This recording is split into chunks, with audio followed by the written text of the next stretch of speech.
Welcome back. I'm excited to have you here. This is New Comic Book Day for April the 7th of 2021, and there are 3 books on this list that I am extremely excited for. 2 of those appear at the end, so make sure you go through the whole thing. Before I ramble too long though, don't forget to like and subscribe, comment, connect, follow, do whatever you do on the platform you're on. Just look for my furry face inside of an orange circle and press all the buttons next to it. So, New Comic Book Day, April the 7th of 2021. The first book I want to bring up is actually it's a book that I've talked with the creator about on my channel, so you can check out that interview. This is Carla Nappi's Duplicant number 1. It's coming out from, I believe, Second Coming Press. And this was a book that she was able to publish because of her Kickstarter campaign. There's 3 books out so far, and now Second Coming is going to publish the book in its entirety. So I'm excited for her success. I had a really great conversation with her, so don't forget to check that out and learn a little bit more about Duplicant and the creator, Carla Nappi. Next, I'm going to go through DC books because they come out like a day earlier or whatever. And I think, like, one thing about doing this list and this video every week is I like to look at the patterns and kind of see like what it is I'm pulling and why I'm pulling it. And I think the most interesting thing here is, like, I have 3 DC books, and, you know, maybe 4, 5, 6 months ago, I didn't have, like, really any DC. I think the only thing I've been reading from DC for most of forever has been the really bad Batman books that they keep putting out. But, you know, I've grown a lot in DC, and there's a lot of books on this list. Well, there's 3 on this list, but there's been quite a few on all of my lists, you know. Just the last one, Batman Catwoman was on there. The Flash was on there. So, yeah, I mean, my interest and fandom in DC is growing, is what I can tell you based on the trend of these videos. So, there's a new Green Lantern number 1 coming out. I haven't been reading really any Green Lantern other than the Future State books, so I'm going to go ahead and check out the number 1 because this is a series that's always interested me and I've always wanted to get into, but it hasn't always, you know, it's not something I've read consistently. So I'm going to try a new number 1 and see how interesting that is. Suicide Squad number 2, if you remember Suicide Squad number 1, I really enjoyed. It was a very exciting read. It was a very interesting read, and I like the way that they kind of set up the odds with Amanda Waller and everything. So it was number 1 was really cool. I'm excited for number 2. Swamp Thing number 2. This is an infatuation. I mean, I really liked what Ron V did with Swamp Thing in the Future State setting. And then, since this has launched, that first book was even better than the Future State Swamp Thing. So, I'm really all in on this. In Swamp Thing number 1, we saw Levi kind of struggle with being an outsider everywhere he goes. And, you know, kind of slowly changing into something that he also doesn't recognize. So, he's kind of an outsider in every aspect of the way. Or in every way, you know. And then he ends up, like, he goes to sleep and has this crazy dream, and he ends up in the desert fighting this this cold desert creature thing. I mean, that's what he calls himself, a thing, you know. And so that gets really interesting because he pretty much gives Levi, as the Swamp Thing, a beatdown. And he tells him, like, you're becoming a thing. You're becoming more than human. You're becoming an idea. But unfortunately, multiple ideas can't exist in the same place, and so he pretty much destroys him. But he doesn't kill him, and he even says a thing just like comes back stronger than it did before. And then we see Levi like step out of a tree.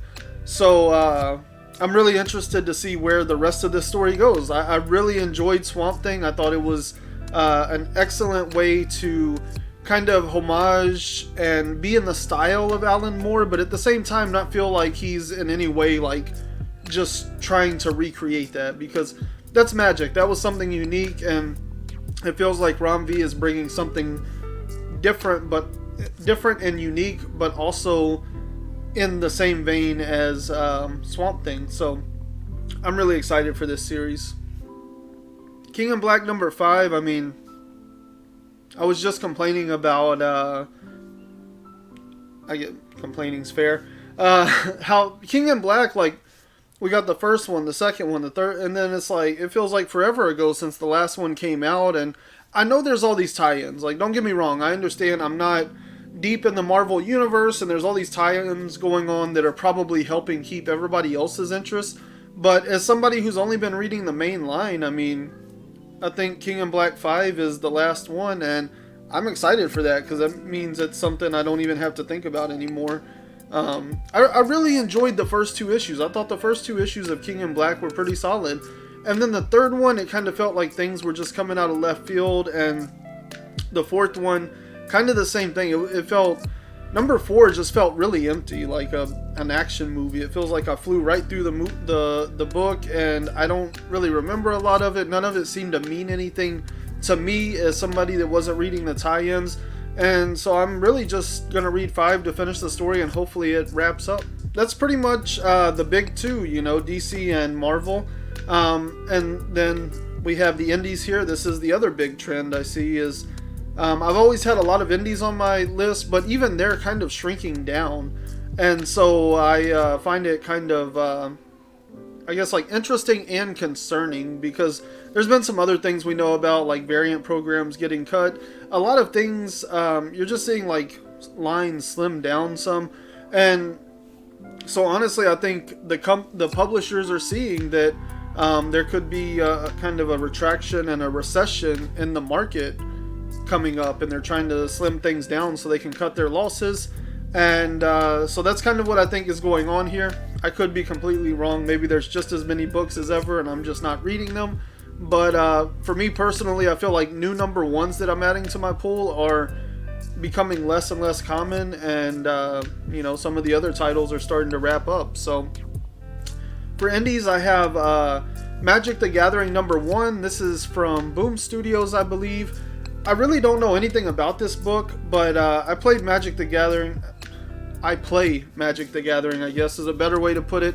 I probably haven't played in like 6 months or something, but I've always enjoyed Magic, and they had just come out with like Magic Arena, which is probably the best online computer-based Magic the Gathering card game that I've played, you know. And so I keep up with the rules, I keep up with the cards somewhat, and I've always enjoyed the mythos. Like, there was a comic, or not a comic, there was a novel that came out around the time as like one of the major expansion releases, and I bought that novel and I really enjoyed it. I love that there's like this whole world and mythos to Magic the Gathering, and so I'm hoping that's what this comic is exploring. I hope it's not like Yu-Gi-Oh! Where it's like people playing a game, because that was really cool when I was a teenager. It doesn't interest me so much now. But if it's exploring the world and the mythos and the lore of Magic the Gathering, that's definitely something I want to read about. So I'm going to go ahead and grab number 1 and see what that's like. Nottingham number 2 will be out this week. This is, I believe, Mad Cave. And the first one was pretty cool. It reminds me of like kind of like a Game of Thrones sort of thing. Not just because of the swords and sorcery, but because, you know, you have all these like connections. Like, that's really what the first book set up, was like, how is everybody connected to everybody and what's going on. And then you get like this really cool, like, weird, gritty violence. And it's called Nottingham because it's more about like the entirety of Nottingham and all of that stuff. Like I said, very like kind of Game of Thronesy. You know, lots of different allegiances and affiliations and backstabbing and robbing the rich to give to the poor. So like all of that stuff's there, and it's really cool. It's a pretty nice expansion on the Robin Hood mythos, at least as far as I know. And so I'm gonna stick around and see where it goes from there. I will say, like, the violence and the gore and the blood and everything, very over the top. So if that's not your thing, maybe avoid it. But otherwise, I think it's really cool, and I think we'll see. If this continues the way the first one felt, I think you'll see more people getting on this one as it moves rather than less. But we'll see what happens. Firepower number 10. This book, I don't know. I enjoyed this book. I understand what the criticisms are. I mean, I even started to feel it a little bit at number 9.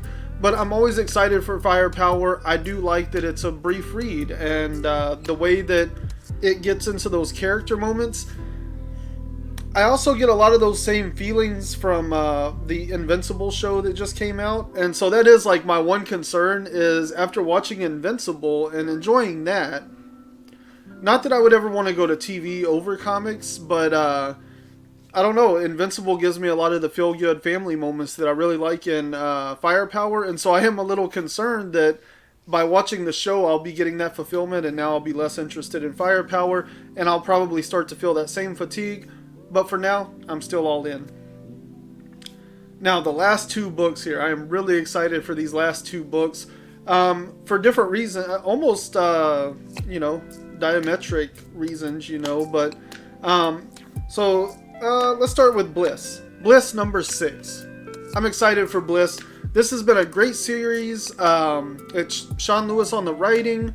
Caitlin Yarsky on the art. I've talked about the first 5 so much, and they went on hiatus, and so they've been on hiatus I think since December, and it feels it. Like, I feel like I've been waiting forever. Really excited to see where it goes from here, though. It's like a dark, twisted fairy tale with some of the most beautiful artwork I've ever seen. I love the way that Caitlin Yarsky illustrates this story, and I love the way that it's almost like this metaphorical existence where, like, there's so much imagery in it, and I love it. I think it's amazing. I really like Sean Lewis's writing from, like, Thumbs, and I haven't read Coyotes, but he wrote a Superman story that was pretty good. So I think he's in on the new Spawn universe thing. He'll be writing one of those titles. So I'm really excited for Bliss because the first 5 books were incredible, and this story is so messed up and so twisted, but also equally entertaining. So I'm really excited to get back to it and find out what happened at the end when I forget his name, Benson, he breaks out the window and flies off on that giant bird. Like, really excited to find out what happens there. And then the other book at the end here is Origins number 6. This is from Boom Studios. I've talked about it quite a bit, and it's just been a great series. I've really enjoyed every little twist and turn of it. Basically, this guy like created robots, and that beget like nanotechnology and stuff, and AI, and it gave rise to the machines, and they kind of took over the earth and strangled all the life out of it until everything was dead, and then they no longer had a purpose. They didn't know what else to do, so they kind of circled back around to creating their creator. So the guy that invented the robots, they made him, and so he's got this this android named Chloe that's kind of escorting him through like the afterlife of Earth, I guess, because there's no life there, no plants, no animals. Like, they strangled the life out of everything. And so he gets like this flood of information of like all of his memories and stuff. Like, it's just downloaded into his brain, and it's so overwhelming that it kind of messes him up. But then the rival technology kind of like shows up, because they know that what he's going to end up doing is getting rid of the technology and realizing that maybe it's taking over everything too much. So of course the robots and the machinery decides to stand up against him. So then he goes on the run, and it's just been this great story of exploring like how much is too much, how is technology affecting our lives. And I know as a person sitting here talking to YouTube, it probably doesn't make any sense that I would like something like that, but I think it digs a little deeper than not throwing anything under the bus. It was a great title as well, but like Join the Future was very blatant in that like technology is bad, no technology, blah blah blah. And I feel like Origins is a little more in this like psychological realm of like what are we doing to ourselves, and like actually weighing the good versus bad instead of putting it into like these black and white categories. And so I really like what Origins is doing, and I can't wait to read the 6th one and find out how this story wraps up. So that's it for this week. I mean, quite a long list compared to what I've been having for the last couple of weeks. And but I'm really excited for a lot of the books on this list, to be honest. I mean, Magic the Gathering, I could probably take it or leave it. But I do like that world, so I would like to find out some more about it. Nottingham, maybe I could take it or leave it. Firepower I really enjoy, but like I said, I'm concerned for how much I'm going to like it moving forward.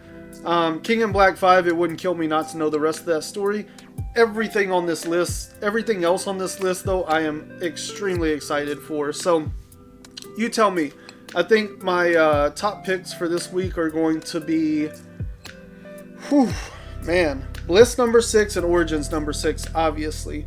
I'm going to go ahead and cheat a little bit here and expand this out to my 4 top picks, because Suicide Squad 2 and Swamp Thing number 2 are both like very high on my list as well. So, what are your top picks? What 3 books do you think are going to be your favorite reads of the week? And, you know, what books do you think, what books are you interested in that I'm not picking up? What is a good well, I'm already reading Thor from Marvel, but what's another good Marvel book to read? Because King in Black will be over, so I wouldn't mind keeping like 2 Marvel titles. So what's another Marvel title that I should start picking up? Maybe there's a new number 1 coming out where I can jump on after King in Black ends. Let me know in the comments below. Let's talk comics. That's all I really want to do. So until next time, keep flipping pages.